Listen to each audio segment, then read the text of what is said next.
Today, for our scripture, we're not going to have anybody reading it because we're going to watch exactly the same video that the kids are going to watch today about Joseph's story. So let's take a look.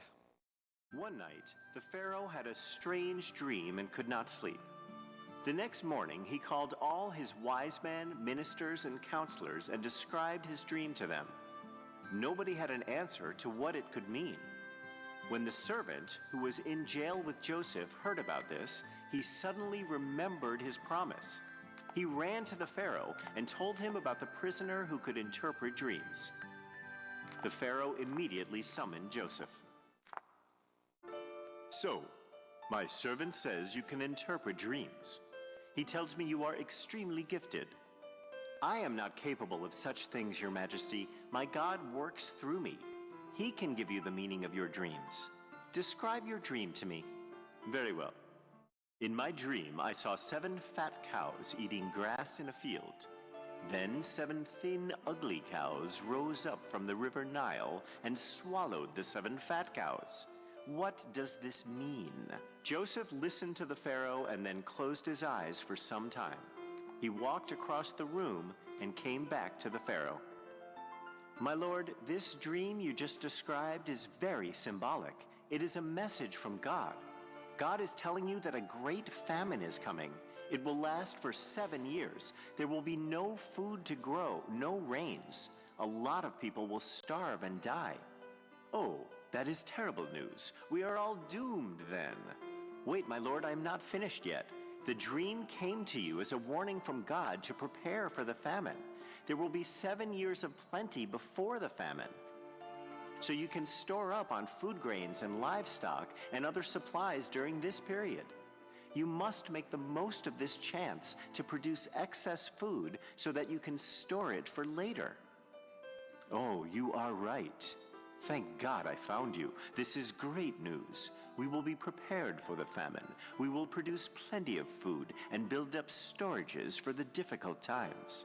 Thank you, Joseph. You are the most wise man in the kingdom. I am appointing you in charge of overseeing this work." "Your Majesty, the honor is truly mine. These are not my powers. God speaks through me. I am simply conveying his message to you." Joseph helped the king to grow extra food grains and build storages during the 7 years of plenty so that people would not starve during the 7-year famine. He was also very popular among the people and earned their love and respect. There we go. Thank you. All right, and all the people said, amen. Wonderful story. And as we think about Joseph's story, I've been thinking a little bit about it myself. Last week we had a class on how to listen artfully, especially to people in pain. And we talked a little bit about how sometimes some of the words we say as Christians, they sound good sometimes, but when people are in the pit, they tend to turn people off. They tend to not be helpful. And I thought about this story about Joseph, because Joseph, let's be honest, he's like an ever-ready, bunny. He just jumps up all the time, and he gets in the pit, and he's out. He gets into trouble, and he's out. He just continually seems to find his feet, no matter how he falls. But life, it seems like, me anyway, for some folks, they don't get out of that pit. They have health situations that they're going to be living with the rest of their lives. And how does it feel for them when we say, hey, just get up there and life's going to find a new way for you? Well, that's not as easy as it sounds. So I want to take some time this morning to just share a little bit about what I've learned in my reading and in my studying in my life about how we might reach out to people who are in the pit of their lives right now and may not have a way out, really. One of the videos we watched while we were at the study, I want to have shown, and it's a Brene Brown video. And so what I think we often do as people of God, we're good news people. You know, we like to weave hope into people's lives. So we tend to like to silver line their stories. You know, we say to them, well, I know it's tough, but, remember, you've got good things happening in your life too, right? So we like to get down there, not necessarily go all the way down in the pit with them, but at least reach our brush there and do a little silver lining painting. So this speaks to this. So let's watch this video. It's not very long.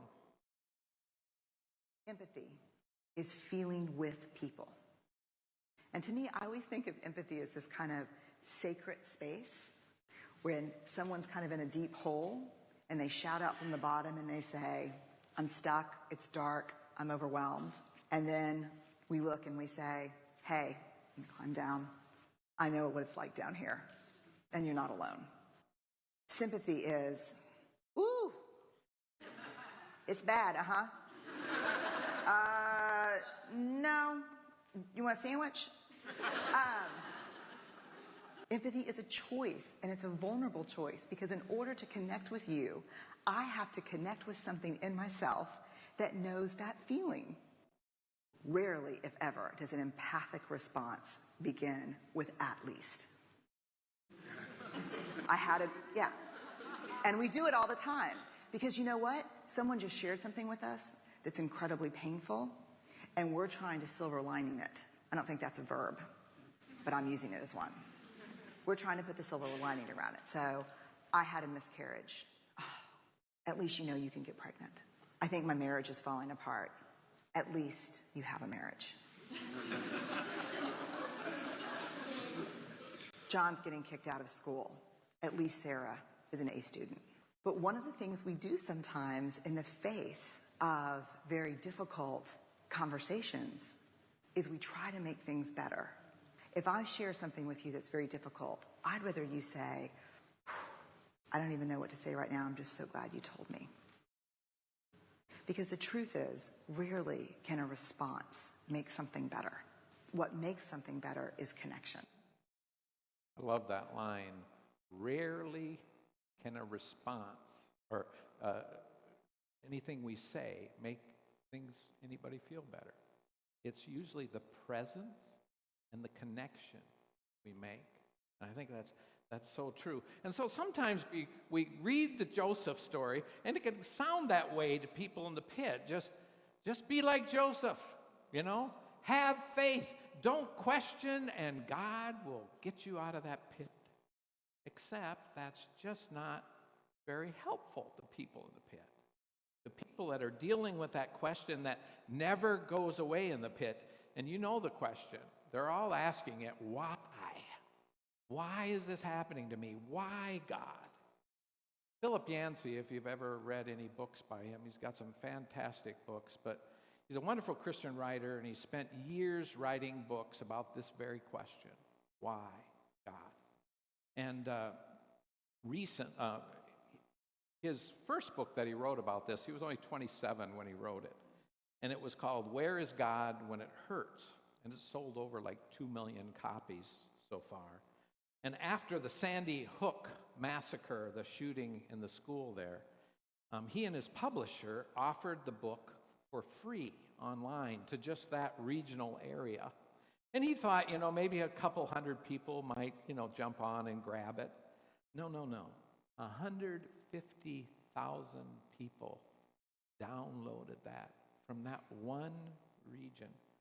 People wanted to know, where was God when it hurts?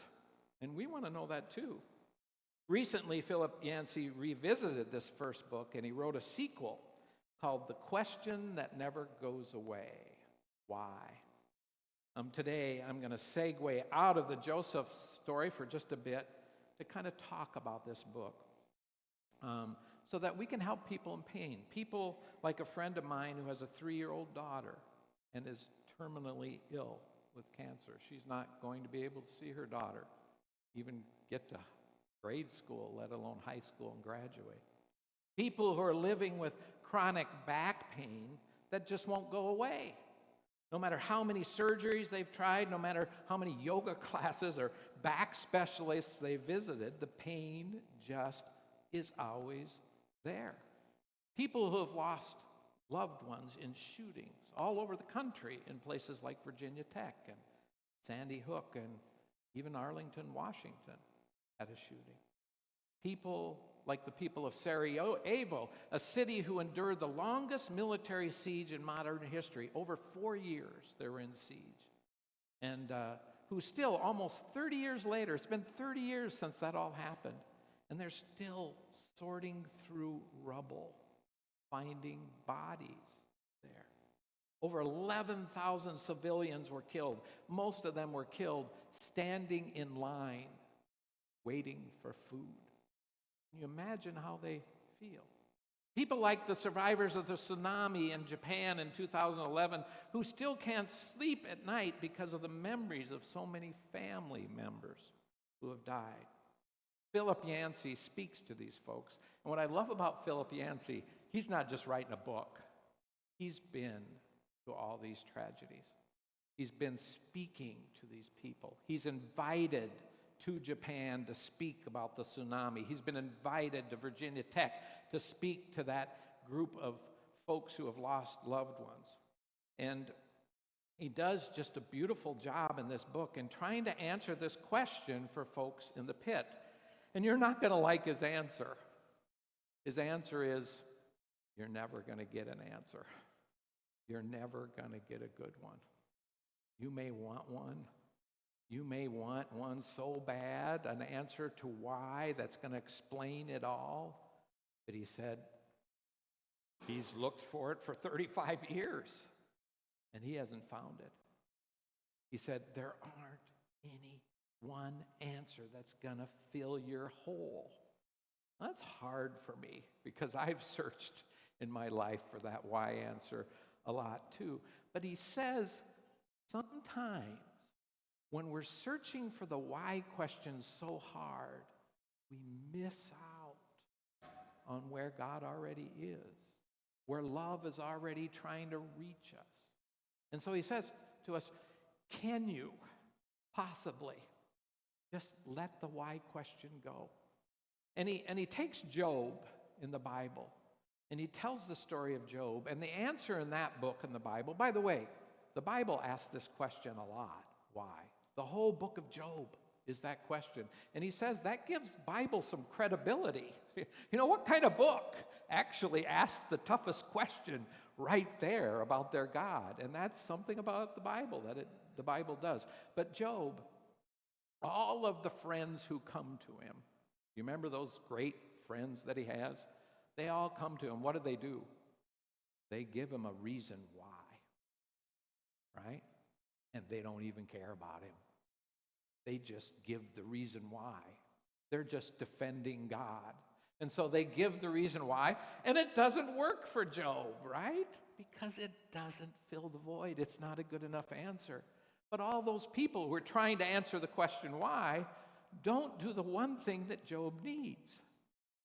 Get down into the pit and just be there with Job. Now, I know we all have people in our lives that are there. Teenagers, grade school, high school, college, 94-year-olds. We all know somebody who's in that pit, and we'd love to rescue them, right? But the hardest thing to do is to get in the pit there with them and just hear their story over and over and over again. And let me tell you, I've been there. They tell the story a lot, right? And you get tired of it because you want to paint silver lining all over it. But just listen, and it will work eventually. I really believe that. It is the most helpful thing we can do, because what does it do? It gives connection. It connects them to somebody, because you know what they believe in that pit? They believe they're the only one there. They believe they're all alone. They've got that lie locked in. But if you can be there with them, that lie starts going away. And they began to realize, no, they are connected.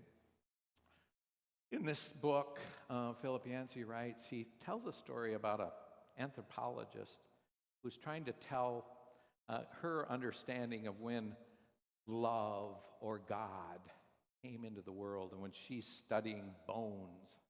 And she said the most important moment she's ever seen in history was when she found a leg bone that was healed. I was thinking about you, Brad, in this as a doctor, and Mimi, you as well, all of us in the healing profession. But she found a bone way back when that was healed, and she said that is proof that somebody was there taking care of that person. You know, we lived at a long time in this dog-eat-dog world where everybody just went off for themselves. But here in this moment, she said, is the beginning of love entering the world. Healing is where it starts. And we can be a people who can enter a pit where that person is feeling exactly the same way. And when we listen, we begin the healing practice. We begin the healing process. We become God Emmanuel in that moment. And so I want to invite you for that piece of things, right? One of the first things we can do when trying to answer the where is God or why is God is we can be God without saying anything. Just using our loving attention, giving that person all the love we can by listening. Philip Yancey goes on to talk about Hurricane Katrina. And he said he had a friend who gave up his faith in the Christian walk because he just got so tired of all the words. You know, he just got tired of, hearing all this stuff and not really feeling like God was there. But he decided, he worked for Sunday mornings, or he worked for 60 Minutes. And so he wrote a book where for 2 years he decided he was going to investigate the Christian church. And with a very skeptical eye, I might add, because he had already lost his faith, but he was trying to open it up again.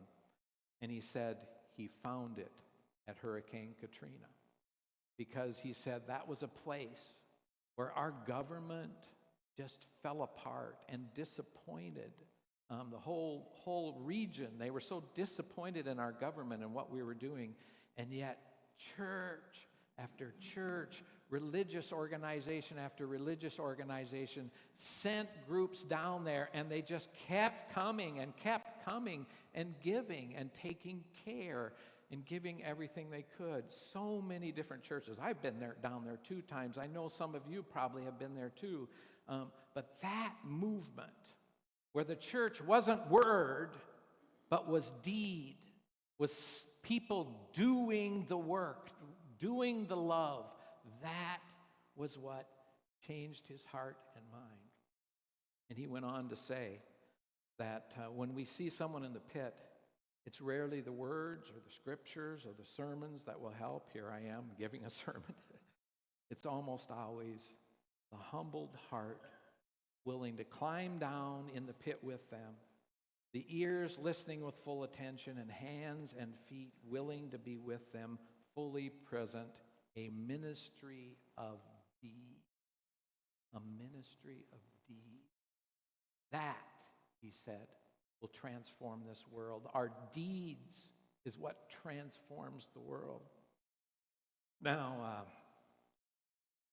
I have an uncle, not with us anymore, but Uncle George was a World War II vet, and he was a Korean War vet, and he was one tough, whatever you want to call him. He was a tough guy. He did not like church. He never went to church.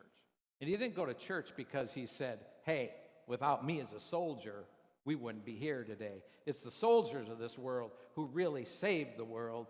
Church doesn't do anything, is what he had in his background. He never said that to my dad, however, who was a pastor. But that's what he had in his head. And he was this guy that just, I'm going to do it. You know, if something happens, I'm going to do it. And it worked pretty good until he got like 75. And he got emphysema because he smoked too many cigars.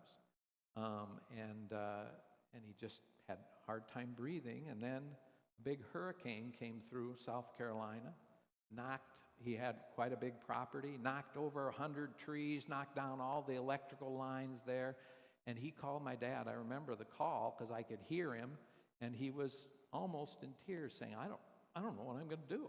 I can't even do this kind of work. I can't even operate a chainsaw anymore. And he was just beside himself. And that next morning, a Hutterite group came, a group of Christians, a Hutterite colony that was from Tennessee, had traveled there, and they started working on his yard. They started cutting down trees. They even built a ramp for him and my aunt to walk up and down. And all Uncle George could do was sit there and watch. And it was driving him crazy. And for 3 days, that crew worked there. And finally, they came to the door and knocked on the door, and they said, we'd love a prayer for you. And Uncle George said, what do you mean, have a prayer? He said, you've been the prayer. You've lived the prayer. That's all I needed. That next Sunday, Uncle George in church. Now that was a miracle. And that is what a ministry of deed will do. May we here at Bear Creek learn, words are important, yes, but deeds 10 times as powerful. All the people said,